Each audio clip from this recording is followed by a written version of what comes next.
The storm roared over Macedonia on the night of Alexander's birth, as if the gods were announcing the arrival of a great conqueror.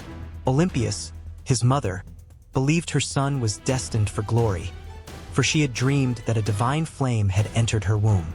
Philip II, his father, an ambitious and warlike king, saw in him the heir who would expand Macedonian dominions. As thunder illuminated the palace, a prophecy began to spread. This boy would mark history forever. From an early age, Alexander displayed unusual traits of leadership and courage. It was not just the nobility of his blood that set him apart, but also his insatiable thirst for knowledge and his indomitable spirit. At the age of 10, he tamed the untamable horse Bucephalus, a feat that made his father proud and his tutors amazed. Philip, seeing him triumphant over the beast, whispered, "My son, Macedonia is too small for you. You need an empire worthy of your stature." Determined to shape his son for greatness, Philip chose Aristotle as Alexander's tutor. Under the guidance of the greatest philosopher of his time, the young prince immersed himself in the study of strategy, rhetoric, and mythology. Unlike other heirs, Alexander not only mastered the art of war but also understood the soul of nations. He was fascinated by Achilles and the deeds of Homeric heroes, aspiring to immortalize his own name in history. His learning was not confined to books.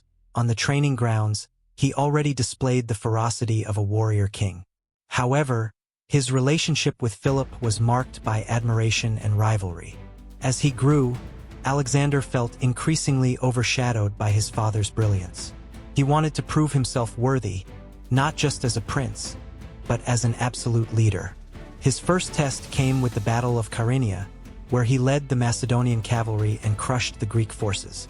As the blood dried on his blade, he knew this was only the beginning of a greater journey, one that would take him far beyond Greece. The grand celebration of Philip II's wedding was interrupted by a brutal act. An assassin, hidden among the guests, struck down the king with a blade before being killed by the guards. The hall plunged into chaos, and rumors about who had ordered the attack spread like wildfire. Alexander, only 20 years old, found himself face to face with the destiny he had always envisioned, but not in the way he had expected. With the crown weighing heavily upon his head, he had to act swiftly to consolidate his power before his enemies could destroy him. The new king had no time to mourn. Rivals within and outside Macedonia challenged his authority. Some of Philip's generals questioned his youth, while Greek cities rebelled. Alexander responded with speed and brutality, crushing the revolts and securing loyalty. In Thebes, he made an unforgettable example. He razed the city and sold its survivors into slavery. Seeing the terror in the eyes of the Greek leaders, he understood that fear would be his greatest weapon. With Greece under his control, Alexander turned to fulfilling his father's dream, the invasion of Persia. The vast empire of Darius III represented the greatest military challenge of his time, but the young king saw it as the key to his eternal glory. He summoned his generals and devised a bold plan. He would cross the Hellespont and claim Asia for Macedonia. Before the march, he visited Troy and made an offering to Achilles' armor, reaffirming his desire to equal the heroes of the Iliad. Tension grew among his officers. Many feared the magnitude of the campaign and doubted that the Macedonian army could face the Persian forces. But Alexander allowed no hesitation.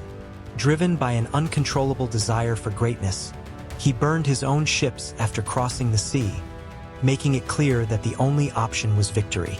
Ahead lay the unknown. Behind, there was no return. The world would soon know the power of the new king of Macedonia. The sun reflected on the Granicus River as Alexander faced the first great test of his campaign. The Persian forces, lined up on the opposite bank, seemed insurmountable, but hesitation was not in his nature. With a firm command, he led his cavalry through the current, braving a storm of arrows and spears.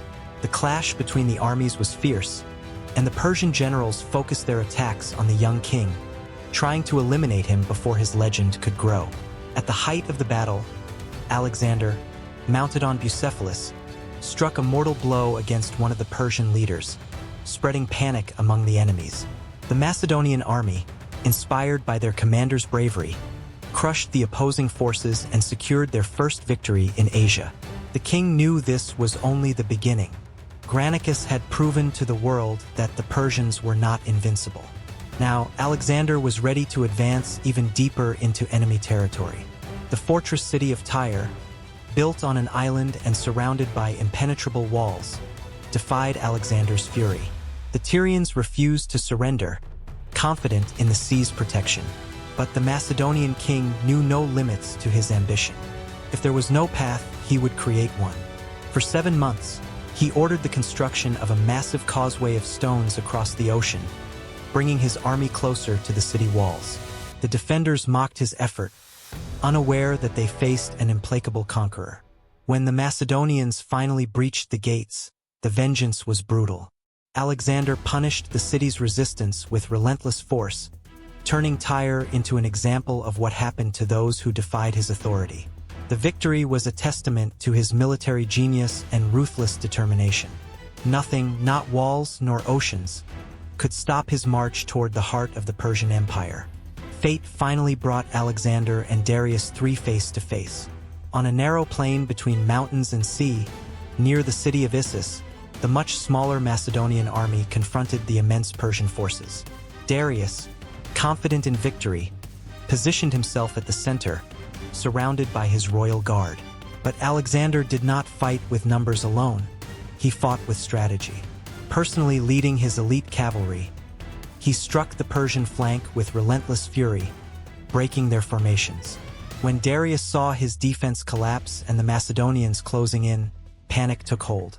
The Persian king abandoned his army and fled, leaving behind his chariot and even his own family. The victory at Issus not only cemented Alexander's legend as invincible, but also proved to the world that Darius was unworthy of his throne. The Persian Empire was vulnerable, and Alexander now had the power to take it. After his overwhelming victory, Alexander turned south and entered Egypt in triumph, where he was welcomed as a liberator. Persian rule over the land of the pharaohs had been oppressive, and the Egyptian priests did not hesitate to crown him as the son of Ammonius, elevating him to the status of a living god. For the first time, Alexander began to see himself not just as a king, but as something greater, a being destined to rule the world. It was in Egypt that he founded the city that would bear his name, Alexandria. Unlike any other metropolis of its time, it would become a center of culture and knowledge, destined to preserve his memory forever. But Alexander was not a man of rest. His gaze was fixed on the east. Darius was still alive, and as long as he breathed, the Persian throne remained beyond his grasp. The final battle was yet to come. The decisive moment approached. On the vast field of Gaugamela, Darius III gathered a colossal army, determined to stop Alexander once and for all. The Persian numerical superiority was overwhelming, and their generals believed victory was certain. But Alexander, with his keen strategic mind, saw the battle differently. He studied every move of the enemy and, before dawn, gathered his commanders for a daring plan to break through the Persian center and strike Darius directly. As the battle began, the Macedonians moved with surgical precision. Feigning a retreat on one flank, they lured part of the Persian army away, creating a fatal gap in the center. Alexander did not hesitate. He launched his cavalry like a spear into the heart of the enemy army. Seeing the imminent threat, Darius did the unthinkable. He fled once again. The battlefield descended into chaos, and without their king, the Persians lost the will to fight. Gaugamela was not just a victory. It was Alexander's coronation as the master of Asia. Even after conquering Persia, Alexander was not satisfied. His gaze turned eastward, where unknown lands called to him. With his army already weary, he crossed treacherous mountains until he reached the Indian subcontinent. There, he encountered a formidable enemy, King Porus, who awaited him with a vast army and war elephants. For the first time, Alexander faced adversaries who employed tactics completely different from those he knew. The battle on the banks of the Hydaspes River was fierce. The elephants advanced like living walls, crushing everything in their path. But Alexander, with his cunning, used the river's very force to divide the enemy troops and disrupt their formation.